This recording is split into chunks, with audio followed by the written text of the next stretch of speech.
My name is Natalie Whitman. I'm 38 years old, and I didn't realize my relationship was already breaking until my boyfriend looked at me, sweaty, feverish, barely able to sit up, and said, "I'm not your caregiver." I've always been the kind of person who handles things quietly, not because I'm passive, not because I don't notice the weight, but because someone has to make sure life keeps running. Ethan and I had been together for 6 years, long enough to stop keeping score. Long enough to believe that division of labor didn't need to be discussed because it had somehow settled.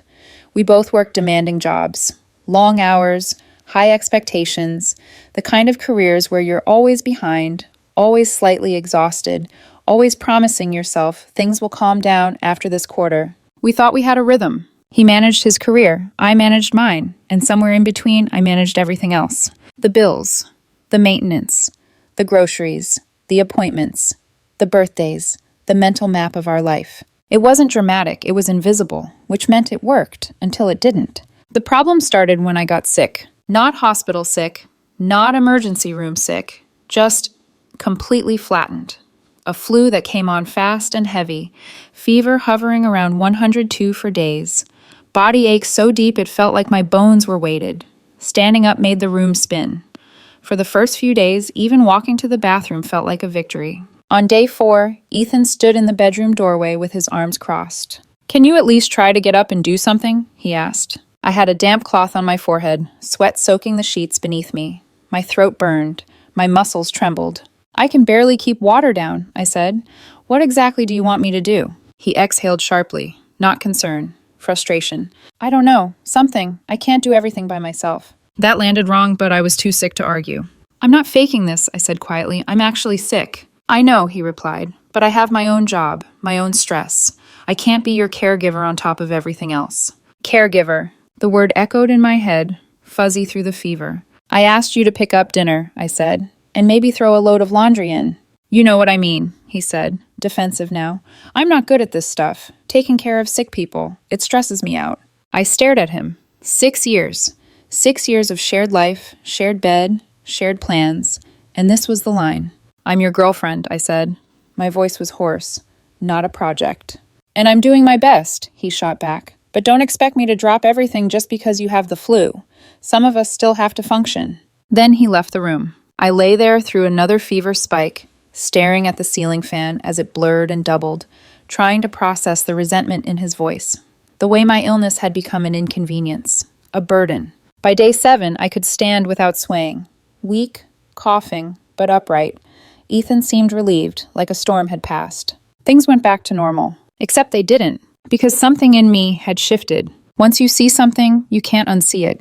I started noticing the things I'd always done without thinking, without tallying, without credit. The bills I paid every month, not just paying them, but tracking due dates, fixing auto-pay failures, making sure nothing overdrafted, the grocery planning, the lists, the checking what we were low on before we ran out, the maintenance, oil changes, appointments, sitting in waiting rooms so he didn't have to, the gifts, his parents, his siblings, cards signed from both of us, the social calendar, weddings, birthdays, obligations he wasn't good at remembering.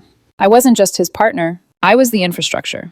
2 weeks after I recovered, I came home early with a blinding stress headache, one of those that feels like pressure behind the eyes, like your skull might crack. I took medication and lay down on the couch in the dark. Ethan walked in an hour later. "Why are you lying down?" he asked. "Are you sick again?" "Just a headache," he sighed, loud, performative. "I can't do this every time you don't feel well." "Do what?" I asked. "Come home worried I'll have to handle everything." I stared at him. "I took medicine. I'm lying down. What exactly am I asking you to handle?" "You know what?" he snapped. "I'm not your caregiver. I have my own life, my own problems." Something snapped in me then. Not loudly. Quietly. Like a cable finally giving way under too much tension. "Understood," I said. He blinked. "What?" I said, "Understood. Message received." "Don't be dramatic."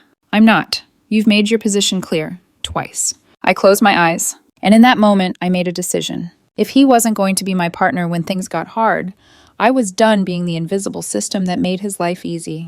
I didn't announce it. I didn't threaten. I just stopped. The next morning, nothing looked different. That was the thing about invisible work. You only feel its absence after enough time has passed for consequences to surface. I woke up before Ethan, like usual, made coffee, just 1 cup, mine. I checked my phone out of habit, fingers already moving toward the banking app, and stopped. That was new. For years, mornings had started the same way. Scan balances, check upcoming bills, mentally note what needed attention that week. Insurance due Thursday, credit card on Friday. Internet bill autopay sometimes glitches. Keep an eye on it. That morning, I closed the app without opening it. I got ready for work, packed my own lunch, and left. No announcement, no speech. Just absence. The first thing I changed was the money. We'd always split expenses proportionally, fair on paper, but I was the one who actually executed it, logging in, scheduling payments, fixing problems when something failed. Ethan just assumed things were handled. So I set up autopay for my expenses only. My phone, my car insurance, my credit cards. And I left everything else alone. That afternoon, I went grocery shopping. Like always. Same store, same aisle order, same muscle memory. But this time I bought only what I needed. Ingredients for meals I liked. Coffee I drank. Snacks I reached for when I was stressed. I left space in the fridge, deliberately empty shelves where his things usually went. At home, I cooked dinner. Just enough for one. Ethan wandered into the kitchen, loosening his tie. "Smells good," he said. "What's for dinner?" "Chicken and vegetables," I replied, plating my food. He watched me sit down. "Just for you?" "Yes." He frowned. "Why?" I met his eyes. Calm, neutral. "I figured you'd handle your own meals. We're not caregivers, right?" "That's not what I meant," he said quickly. "I meant when you're sick." "What's the difference?" I asked. "Sir, you were clear. You don't want to be responsible for me. I'm just matching that energy." He laughed once, unsure. "Okay, that's weird, but fine." He made himself a sandwich. I could see the confusion brewing, gears turning. He wasn't angry yet, just unsettled. That night, I didn't remind him about anything. Not the meeting he was stressed about. Not the package he'd been waiting for. Not the fact that his car's check engine light had been on for weeks. I went to bed early. Day 3. The fridge looked emptier, the laundry basket fuller. Ethan asked, casually, "Did you see if the electric bill got paid?" "No," I said. He glanced up from his phone. "What do you mean, no?" "I mean, I didn't check." A pause. "Well, is it paid?" "I don't know." He stared at me like I'd spoken another language. "We usually pay it together." "No," I corrected gently. "I usually pay it. You just benefited from it." He scoffed. "You're making a point." "I'm living the arrangement you set." That night, he paid it himself, late. He didn't mention the $35 fee until the next morning, slamming his phone down on the counter. "Why didn't you tell me the bill was due?" "Why didn't you check?" I asked. His jaw tightened. "This is punishment." "This is independence," I said, "for both of us." Day 6. The grinding noise started in his car. He came home stressed, keys clutched tight. "The car's making a weird sound when I brake." "Then you should probably get it checked," I said. "You always handle that." I looked at him, really looked. Past tense. "I don't have time," he snapped. "I'm slammed at work." "So am I." He took the car himself the next day. Left work early, missed a meeting. $800. He came home furious. "This could have been cheaper if you'd scheduled it earlier." "You could have scheduled it earlier," I replied. "You saw the light every day." Silence. That night his phone rang. I recognized the name on the screen before he answered. Maya, his best friend. The one whose birthday was 2 days ago. I heard his voice shift from confused to apologetic in under 10 seconds. "No, wait, what? I didn't forget. I mean..." He hung up slowly. "You didn't remind me," he said. "Remind you of your best friend's birthday?" "You always do." "I always did," I said. "And you never thanked me." His face flushed. "What is wrong with you?" "Nothing," I said. "I'm just not managing your life anymore." By the end of the second week, things were unraveling. Mail stacked on the counter, dishes in the sink, deadlines creeping up on him from all sides. One night he sat at the table, elbows on the wood, head in his hands. "I can't do this," he said quietly. "Do what?" "All of it. Work, house, bills, planning, it's too much." I leaned back in my chair. "This," I said evenly, "is what I've been doing for 6 years." He looked up at me, stunned. And for the first time, I saw it. Not anger, not resentment, fear. The realization that the life he'd been living, easy, buffered, seamless, had been built on work he'd never seen. Work I had finally stopped doing.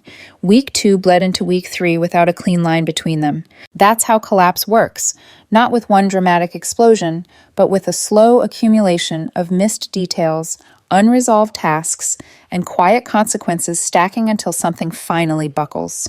The leak under the kitchen sink got worse. It had started as a faint drip, the kind you tell yourself you'll deal with this weekend. I'd noticed it weeks ago, already had the plumber's number saved, already knew which days they usually had availability. But I hadn't called. One evening, Ethan crouched under the sink, a flashlight clenched between his teeth. "Hey," he called, "there's water pooling under here." "I know," I said from the couch. "When is the plumber coming?" I didn't answer right away. He poked his head out. "Natalie?" "I didn't call one." "What?" He stood up, incredulous. "You said you were handling it." "No," I corrected calmly. "I said I had been planning to handle it." "That's the same thing." "No," I said, "it isn't. It's our house." "Then call one," I replied. "The number's on the fridge, same place it's always been." He stared at the fridge like it had personally betrayed him. He called, couldn't get an appointment for another 10 days. He didn't know to say it was urgent. He wasn't an established customer. The drip turned into a steady leak. A bucket appeared under the sink. Then another.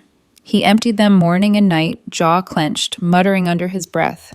He looked at me like I'd caused the leak myself, instead of simply declining to fix it. Then the HOA letter arrived. He waved it at me the second he got home.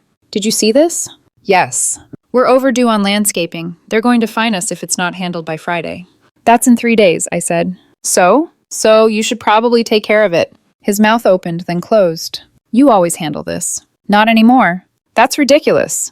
"It's household management," I said, which I was apparently doing without you noticing. Now you get to notice.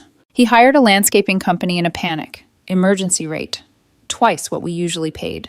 He wrote the check with shaking hands. By the end of week 3, the cracks were everywhere. At work, he started slipping, missing small details, showing up unprepared, sending emails at midnight because he was scrambling to keep up.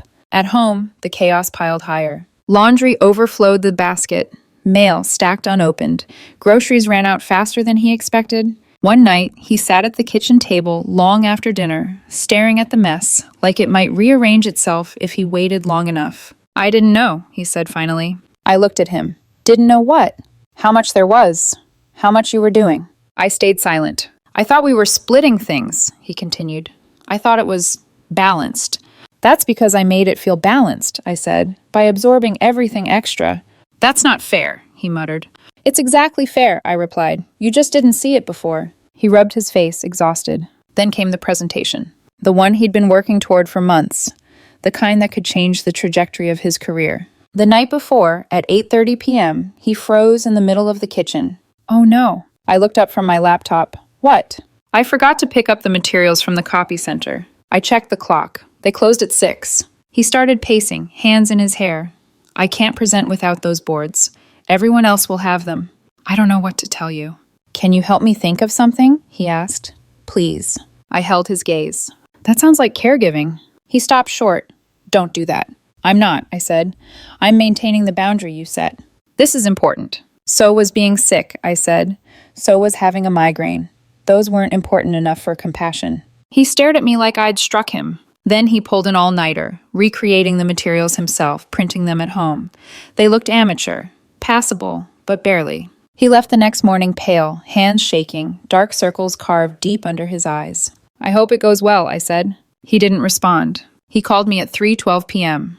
"Can we talk when I get home?" "Sure." He came home just after 7, still in his work clothes, jacket never removed. He sat down on the couch like gravity had doubled. "It went okay," he said. "Not great." I waited. "They noticed the materials," he continued, commented on preparation. "The content saved me. I'm glad it wasn't a disaster." He nodded, swallowing hard. "I've been thinking all day," he said, "about what you said, about how much you've been carrying." I said nothing. "You were right," he whispered. "I didn't realize. I just assumed things happened." Tears slid down his face, uncontrolled, unperformed. "I'm not a good partner," he said. "I made you feel like a burden." I finally spoke. "I don't think you're terrible," I said. "I think you were selfish." He flinched. "That's harsh." "So was telling me you weren't my caregiver when I had the flu," I replied. Silence filled the room. "So what now?" he asked. "Are we done?" I looked at him, really looked. "I don't know," I said honestly. "That depends on whether this is real change, or panic? He nodded slowly, the weight of it settling in. And for the first time, the imbalance between us wasn't invisible anymore. It was undeniable. Change didn't happen all at once. If I'm honest, I didn't trust it when it started. The first few days after that conversation were quiet in a way that felt fragile. Like a house after a storm, when everything looks intact but you're waiting to see what actually broke. Ethan started doing things, small things, awkwardly. He paid his bills on time, after setting 3 reminders on his phone. He scheduled his own follow-ups. He cooked dinner twice and burned one of them. I didn't comment. Praise would have felt premature. Criticism would have felt like control. So I watched. And I waited. The real breaking point came a week later. He'd been stressed for days, sleeping badly, snapping at nothing, pacing while on work calls. I knew the signs. I'd lived inside them for years. But this time, I didn't intervene. That night, around midnight, I heard him in the kitchen. Cabinet doors opening, closing, opening again. I stepped out quietly. He was standing there in the dim light, staring at the counter. "I forgot to send an email," he said without turning around. "Which one?" "The follow-up from the presentation. They asked for revisions. I meant to send it this morning." "And you didn't?" "No," he laughed weakly. "I kept thinking I'd get to it after one more thing." I leaned against the doorway. "And now?" "Now I look unprepared. Again." He ran a hand through his hair. "This is what it feels like," he said slowly. "Isn't it?" I didn't answer.